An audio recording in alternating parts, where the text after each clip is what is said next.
खत्म नहीं खे भइल। विजेता वो होला जे आखिरी बाजी जीते। आज के ही मुकाबला ठाकुर दुर्जन सिंह जीत गयलन। अब एक को पहलवान बाँचल नहीं खे। कहे हो अभी हम बनी।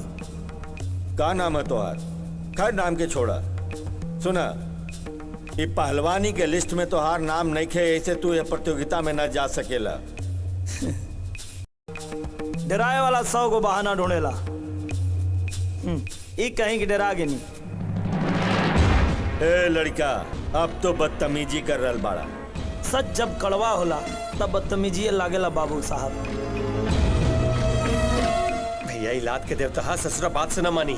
ए लड़का, अच्छा ठीक बा, हमार बेटा जब तोहार गत्तर गत्तर तोड़ के अस्पताल भेज दी ना तब ये ट्रॉफी ली। हाँ बेटा के बियाह भइल ना और अब अहिया से सोहर गावे लगनी। पहले मुकाबला तो होके दी ठाकुर साहब। आवा हो, आवा कामा पहलवान, मैदान में आवा। जा भैया, उड़ा था।